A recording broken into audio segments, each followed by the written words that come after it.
Sing for joy to God our strength. Shout aloud to the God of Jacob. Begin the music, strike the timbrel, play the melodious harp and lyre. Sound the ram's horn at the new moon, and when the moon is full on the day of our festival. This is a decree for Israel, an ordinance of the God of Jacob. When God went out against Egypt, he established it as a statute for Joseph. Interesting that we're told here that it is a decree for Israel, an ordinance of Joseph, that songs be sung, that harmonies played, that celebration is a mandate from God. I heard an unknown voice say, I removed the burden from their shoulders. Their hands were set free from the basket.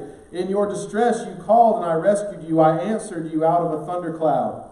I tested you at the waters of Meribah. Hear me, my people, and I will warn you, if you would only listen to me, Israel. You shall have no foreign god among you. You shall not worship any god other than me. I am the Lord your God, who brought you up out of Egypt. Open wide your mouth, and I will fill it. What do you expect when you come to worship? Jose asked you in that call to worship, what did you come here for today?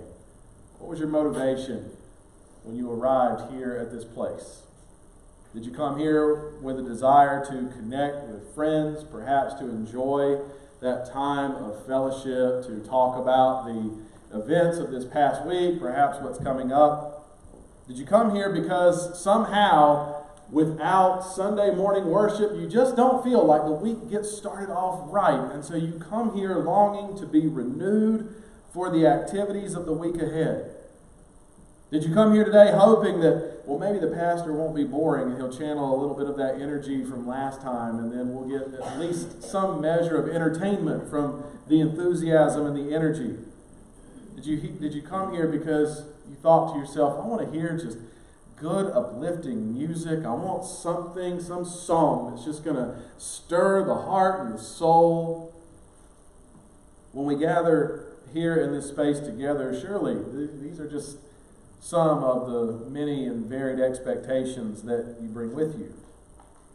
What are your expectations when you come to worship? Do you arrive here with lofty expectations? Do you come here expecting some sense of awe and wonder? Do you come here because you expect something celebratory? Or perhaps do the desires of your life in coming to worship ping with the more ordinary expectations? Man, I hope the pastor's not too boring today. I hope the sermon doesn't go on so long that we miss out on beating the lunch rush. So what do you come here for today? I asked you to think about that question on the in-between time when you're hearing those songs, when you're singing together, all those elements of worship that function to bring us here to this place. What do you expect when you come here? And this song, the one that is a focus for us today, it recenters our attention on this singular command, one that is echoed throughout Scripture. Celebrate! Sing those songs together. Beat a tambourine. Play a harp. Sound a trumpet. I don't think we have those things sitting around, but you get the point. Shout for joy, because being here today, your presence here in this place, is so much to celebrate.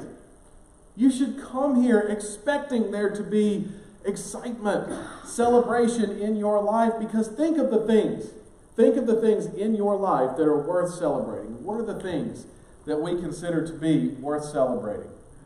The birth of a child. I would think that's something that people enjoy celebrating. Birthdays, anniversaries, the impending nuptials for a couple who are just enamored with each other. That's my fancy way of saying a wedding. Even you think about it, all those things that we celebrate. Even services where we have to gather together to remember someone, to remember the life of a beloved friend or a family member, we do so in celebration of their life's contributions, of how their presence was a blessing to our lives. So many opportunities that we're given to celebrate. In this psalm, it tells us that that is what worship is supposed to be.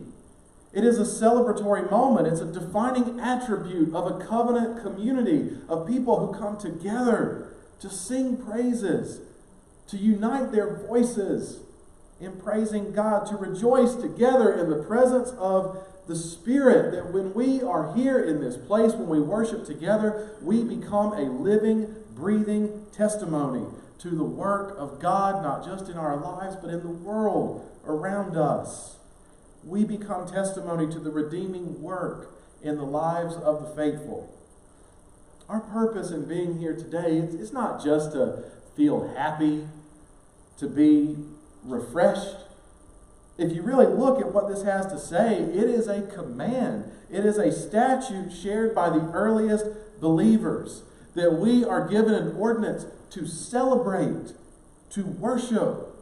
And that celebration is nothing less than a command from God Himself that we are meant to celebrate. We're reminded here of all that God has done for Israel, for Jacob, for Joseph, that God has been that liberating presence, providing so many rich blessings that give people cause to sing out, to praise constantly.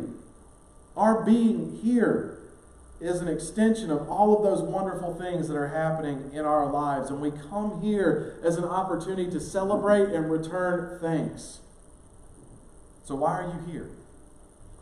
Why are you here today? Was it another obligation? Was it tradition? Did you come here with more ordinary expectations? Or did you come here today with lofty expectations of wonder and awe? Because, too, the psalmist here is also somewhat of a realist. That sure, we're given this command to sing out, to play the instruments, to pronounce that praise. But the psalmist also realizes we struggle to maintain this attitude, do we not? Because our lives are subject to any number of challenges which cause us to turn attention away from God.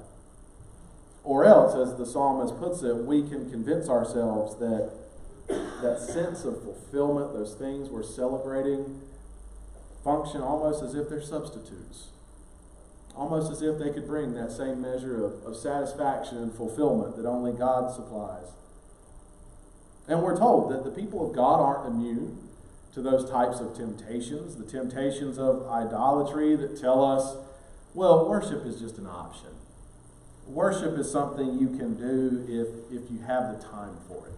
Worship is the kind of thing that becomes the hobby of an already overloaded lifestyle that really we get around to as long as the week wasn't too hard, there wasn't too much going on, I don't already have enough plans for the weekend. And so we compartmentalize those things. We set them aside to say, it's that thing I'll do if time allows. It's that thing that I'll get around to so long as I'm feeling up to it that particular weekend. But to the psalmist, this measure of compartmentalization and marginalization of God is completely unthinkable.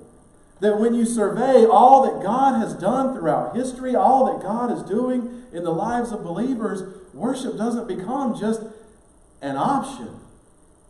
But no, we're told that this is a very important part of our faith. This is an important practice because this is the moment we get to celebrate. This is the moment we get to come together and we get to enjoy celebrating the Spirit of God together. Nevertheless, we along the way can become those who are hearing a voice we don't recognize, like static in the background or a Charlie Brown cartoon. You know what I'm talking about when I say that? Anybody ever watch those old Charlie Brown cartoons? And somehow the voice of God just becomes that authority figure saying, wah, wah, wah, wah, wah. Now you're starting to think back, and you're going to be trying to replay that cartoon in your head for the rest of our time together, right? But think of what this says. God is the one who lifts our burdens, the one who upholds us during life's difficult chapters. This is the voice that speaks to us as if to say, you know, it's been a while. It's been a while since I last heard from you. The voice that says, you know, I've been here with you. I've been here through it all.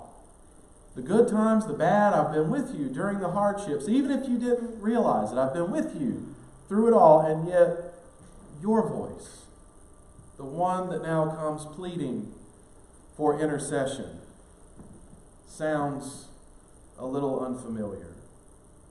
It's as if God says, you've turned your attention to empty promises.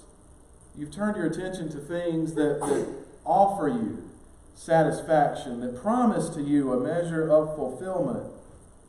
And yet, what have you found? That they leave you with longing and the despair of an unfulfilled promise. Like I said, the voice of God just becomes that static in the backgrounds of overcrowded, overworked lives, muted somehow while we chase after the strange and foreign gods of verse 9.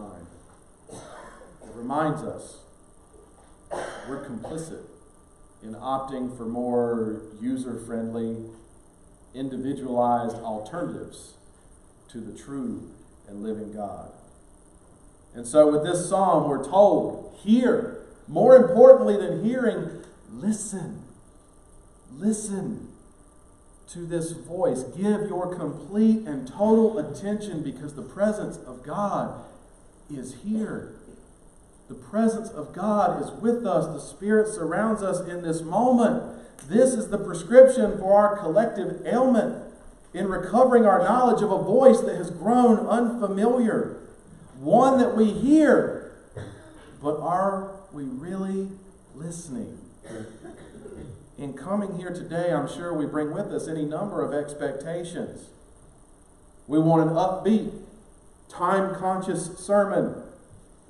We want rousing music. We want thoughtful prayer. We want to get out on time to satisfy that grumbling in an empty stomach. And so we find ourselves needing that message, again, the necessary command from God. Not just to hear. Not just to stand and recite words as they scroll by on a screen. To listen. Echoing that command that we find even back in Deuteronomy 6, the guiding focus for those within this culture. Hear, O Israel, the Lord our God, the Lord alone. You shall love the Lord your God with all your heart and with all your soul and with all your strength. And so I stand before you today to say that the command echoes again to us to hear, Church of God. We are here first and foremost to fulfill a command, to praise, to sing, to give thanks to the Lord our God, who is Lord alone, for there are no other substitutes. We are here to give every fiber of our being to a loving God, to give that with our whole selves. We are here to celebrate. We are here to worship. Amen. I was waiting. I knew it was stirring for somebody back there. Thank you. This psalm, in a way, almost works like a guideline for us. It helps us to consider the God who has intervened on our behalf. It tells us again and again, God is the one who rescued you. God is the one who preserves you. God is the one who redeems you. God is also the one who challenges you, and God is ultimately the one who inspires you. If this God who has accomplished so much already, this God of Israel, this God of Jacob, this God of Joseph, so many others, if this God here, now, is the one who is speaking, if you truly believe in coming here, that this God of Scripture is the one who is speaking today, longing for you to lend that ear, to listen. We have a call to pay attention. Not only that, but to respond to it. To celebrate together that the Spirit of God is here among us now. Amen. I know it's out there somewhere. Somebody's feeling it. Yes, it means I can preach for another 30 minutes. Let's go. Go ahead. This functions as a festive call to worship, reminding us why we are here today, to remember the origins of our faith and recalling the history of our beliefs, providing boundaries for our common lives whenever we find ourselves tempted to forget that voice that has been calling out to you in the wilderness. The voice that when you feel overwhelmed, overwrought, when you feel like there are so many things that are going wrong in the world around you, that voice that calls out to you and tells you, I'm still with you. I'm still taking care of you. I still love you. And if our exercises in listening are not well established, no amount of songs or shouts or instruments will overwhelm the chaos of an unhearing people. Walter Brueggemann, who's a noted scholar, said, the history of the covenant begins with an invitation to hear, but the course of that history is a refusal to hear. Today, we come together to worship as people who have heard, as people who have heard that story, who long to tell it again and again and again. We come here remembering the efforts of one like St. Patrick, who, when given the opportunity to share Jesus with others, jumped at the chance to tell people about the love and redeeming grace of God made known to us through Jesus Christ. It's a reminder to each of us today that when we come here, perhaps we do need to check our expectations. What do you come here seeking? What do you expect when you come to worship? Are they ordinary expectations of, let me just get a happy, feel-good sermon so I can go into the rat race of my week and feel a little bit better about everything? Or do you come here longing, trusting, believing that God is still speaking to you, that God is speaking to us as Nightdale Baptist Church, that God is reminding us that there is so much more in store, that as God recounts the history of where He has been there for us through so many things, He's telling us there's so much more still to come. Do you come here today with lofty expectations of wonder and grandeur when we gather for worship?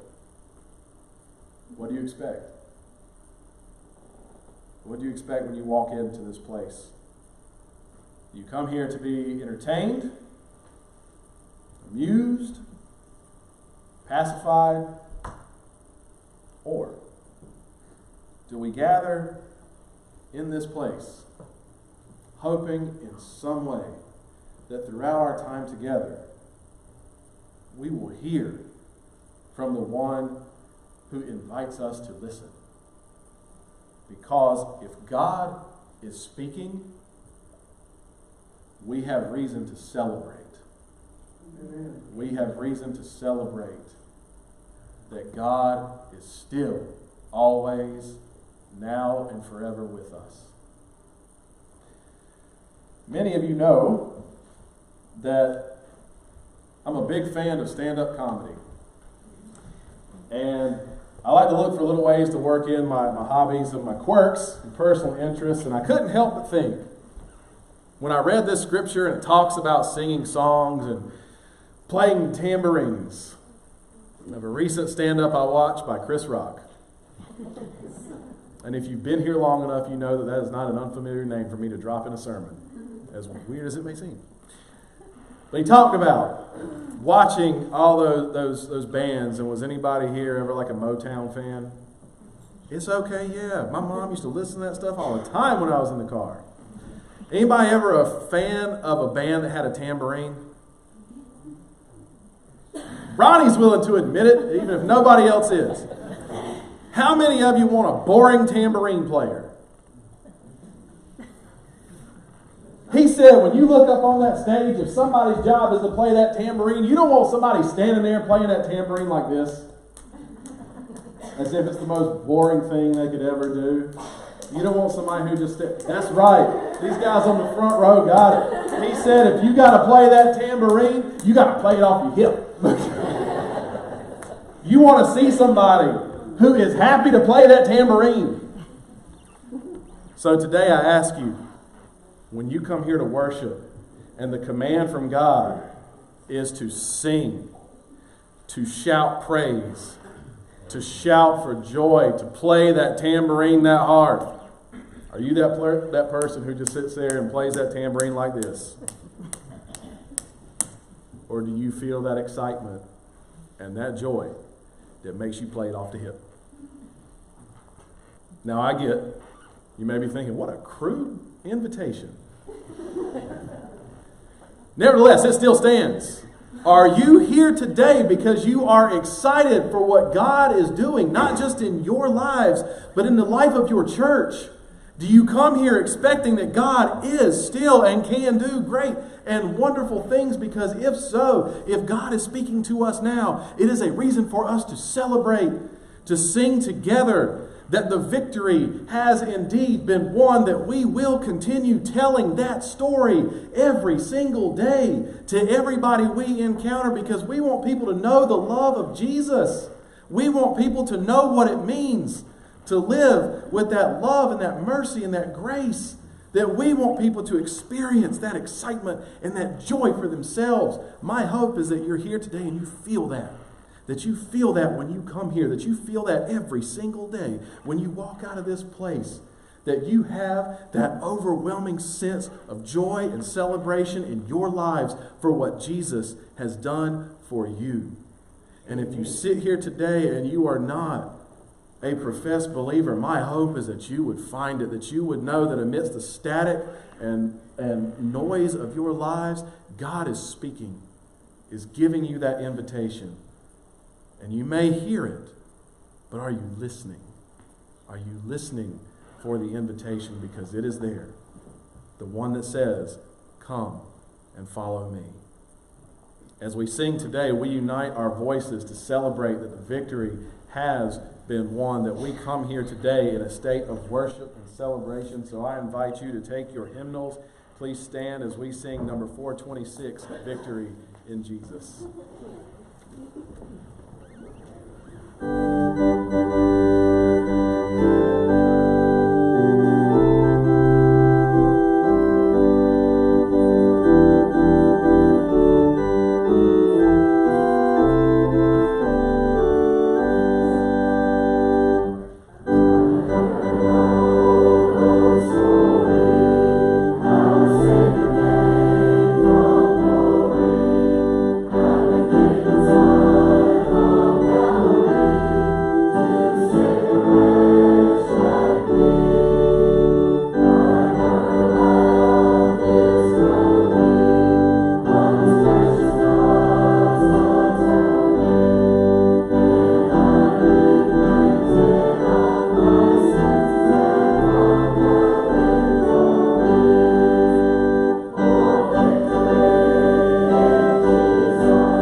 That continues to be a song that echoes through your minds this coming week, that you remember that you have cause for celebration because the victory has been won.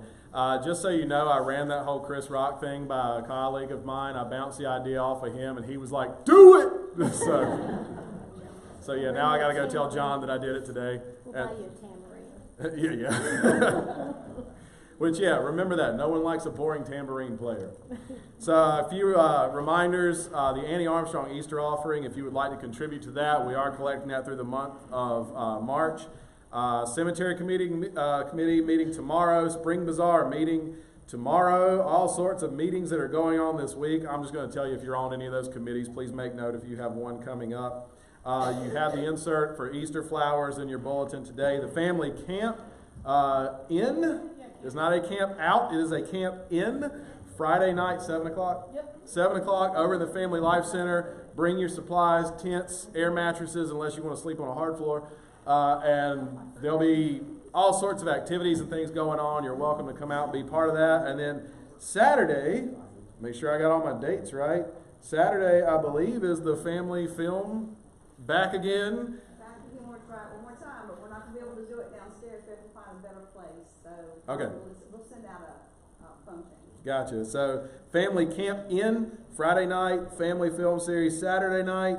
I want to give another plug to the 6K that is coming up. We do have people who are already signing up for that. Remember, adults, $50 to sign up. Kids under 18 or 25. All that money is going to help to provide clean water. So if you have not yet signed up, you can go online and do that. If you need help with that, we'll be glad to connect you with somebody who will be helpful in getting you signed up for that. That will be on May 4th, so keep that in mind too. The end of this month, you'll see that there is a 5th Sunday Sing planned. If you would like to participate, you can talk to Kathy to get some more details on that. I hope that you have a wonderful day and week, that through our worship you have been reminded that life is meant to be lived in a celebration, because we know that the Spirit of God is always speaking to us every day of our lives. And remember, too, if you play that tambourine, nobody likes a boring tambourine player. You play it like you're celebrating. So keep that in mind, that the scripture for this week reminds you to sing and give praise because God is still speaking. Would you bow for pronouncement of the benediction? And now, may you go forth into the activities of this day and every day with the strong name of Jesus to guide you and sustain you.